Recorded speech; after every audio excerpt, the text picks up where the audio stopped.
Noon kasi puro chismis lang eh. Kaya pwede mong ignore pa eh. Ang problema kasi ngayon, lumalabas na, hindi na siya haka-haka eh. Ano na, lumalabas na yung, apparently walang ano eh. Balita ko pa nga, ngayon sila nag-aaway-away na dahil may mga ibang nagkakabukulan sa pera dyan sa Malacanang. Hindi sa po maganda ang naging resulta. Ito na nga yung nangyayari ngayon na problema ang kinasasangkutan.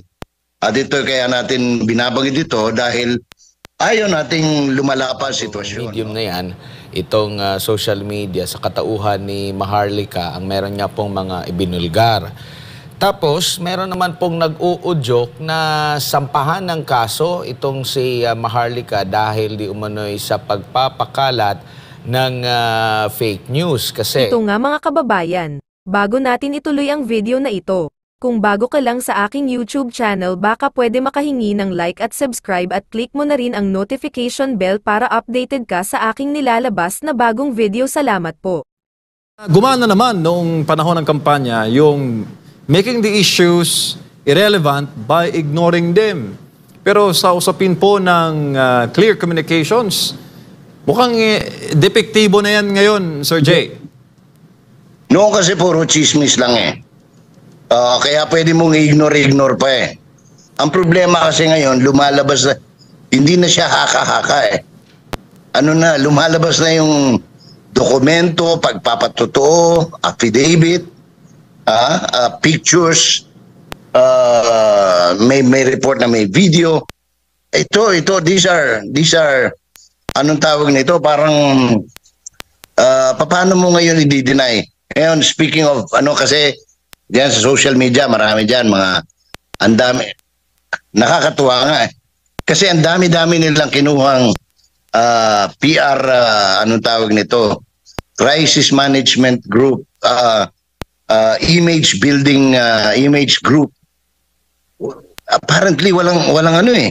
Balita ko pa nga, ngayon sila nag-aaway-away na dahil may mga ibang nagkakabukulan sa pera diyan sa Malacanang, doon sa PCO, diyan sa mga troll farm, yung mga vloggers, problema nila malaki yan, no? Sa kanila yan.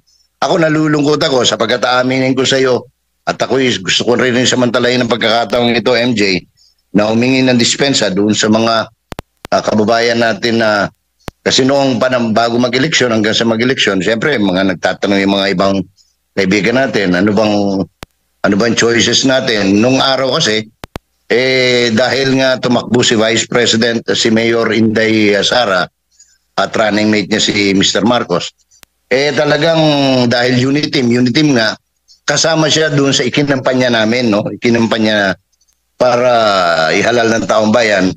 Pero apparently, hindi po maganda ang naging resulta. Ito na nga yung nangyayari ngayon na problema ang kinasasangkutan. At ito kaya natin binabanggit dito dahil ayaw nating lumala pa ang sitwasyon, no? Kung kinakailangan, wala namang, hindi kasi masusolusyonan ng problema, Admar, MJ, kung hindi mo harapin at aaminin na may problema eh. Hindi pwedeng pa tagu-tagu ka, pangiti-ngiti ka, pag sabihin mo nanonood ka ng mga concerts, hindi pwede yung ganun. Mayong gabi, Sir Jay, si Admar ito. Alam natin na mayroon ng bagong medium ngayon, itong online, nabanggit mo nga, marami na rin mga nanonood nito and may kukonsidera na rin na siguro broadcaster or mamamahayag. Admar, ito na yung bagong media eh. Ito na yung ano talaga, hindi na no araw, anong tawag nito? Big time ka kapag meron kang television o may radyo ka. Ngayon hindi. Pag wala kang cellphone, wala na Android, walang hindi mo malalaman kung nangyayari sa mundo. Ito na yun. Ang tawag nito. Kaya lahat, kita mo nga, ABS-CBN, GMA, lahat sila. They're into new media because they know that people now are hooked into this new medium of information and mass communications. At meron pong mamamahayag sa bagong medium na yan, itong social media sa katauhan ni Maharlika, ang meron nga pong mga ibinulgar.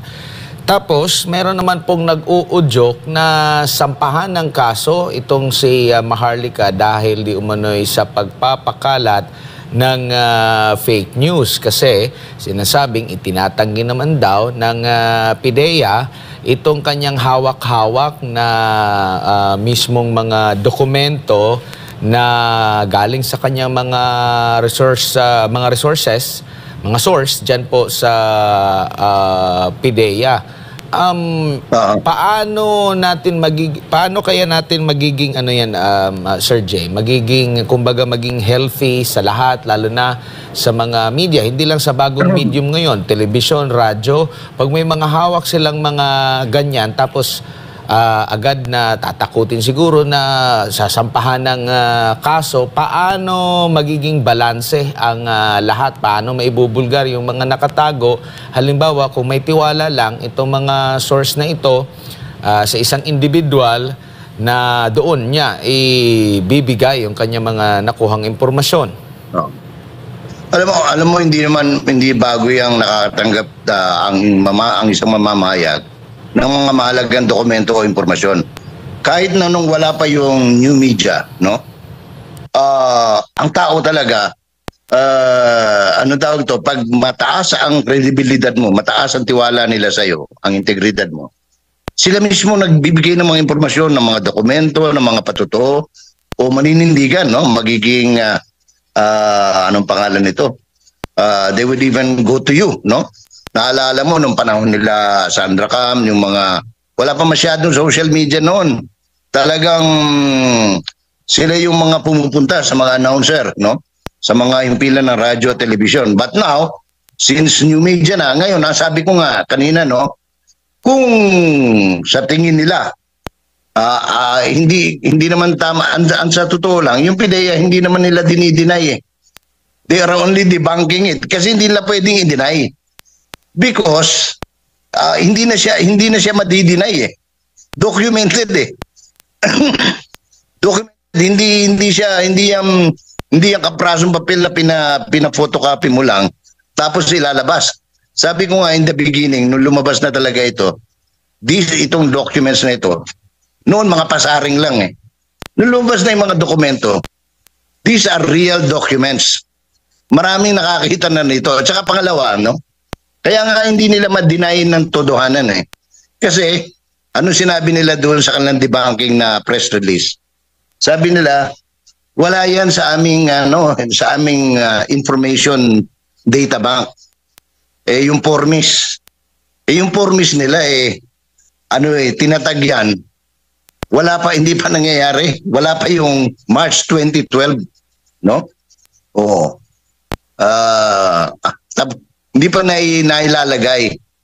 Ngayon, iyan totoong marami nang nakakita ng dokumento yan. Kaya lang, ngayon, sabi ko nga, nung lumabas, di kasuhan ninyo. Ang problema, hindi mo naman pwedeng kasuhan nang wala ka naman. Ano yung kakaso mo? Di mapipilitan ka ngayon mag-testify o iharap ngayon. Kasi, sinabi na ni Ms. Contreras, ito yung dokumento. Tapos, akala nila yun lang ang hawak. Tapos ngayon, naglabas na naman ng certification, naglabas ng pirmadong authentication, pagpapatotoo. Meron pa, tiyak naman yan. Hindi naman yung ordinaryong tao, hindi ka naman maglalakas loob na maglalabas yan kung hindi ka kargado ng dokumento. No? Tsaka isa pa, Sir Jay, kung pagbabatayan mo rin, kasi ang latest ngayon, ang latest ngayon, at saka First Lady yung ini-involve mo eh. Kung maglalakas loob ka, wala kang hawak na dokumento, para ka naghukay na sarili mong ng paglilibingan. No? Kaya nga lumabas yan dahil, binabandera niya, may dokumento siyang hawak. And Sir Jay, ang pinaka-latest, meron niyang parang liham o letter itong agent na sinasabi sa PIDEA, sa Senado at maging sa Kamara kasi willing din siya na kumbaga patotohanan na yung mga dokumentong hawak-hawak ni Maharlika ay tunay at siya yung naglagda talaga noon. Pero meron siyang kumbaga anong tawag noon? Sinabi niya na hindi siya ang nagpapakalat. Hindi siya ang naglabas nito. Hindi siya ang nag-leak. And parang meron din siyang nabanggit na parang ginigipit ba siya ngayon? Kasi kung iisipin mo, kung totoong peke yung mga dokumento, paano nila nalaman yung mismong agent? At paano sila nakakatiyak na yung agent na yun? Kasi parang nababanggit niya na ginigipit ba siya?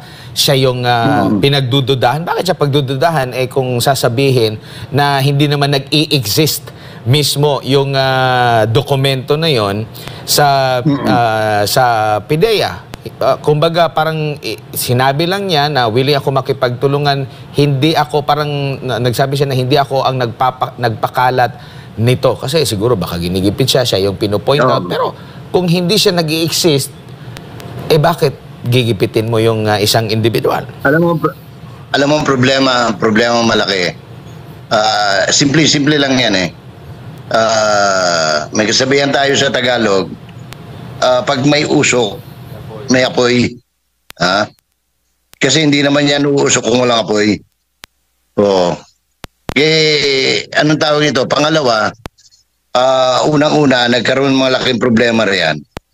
Kasi, whether we like it or not, yung pagkakasangkot ni Mr. Lasso, yung Director General na inappoint ni President Marcos diyan, ang dami ng halos hindi ko kasi halos lahat ng mga kausap kong taga PIDEA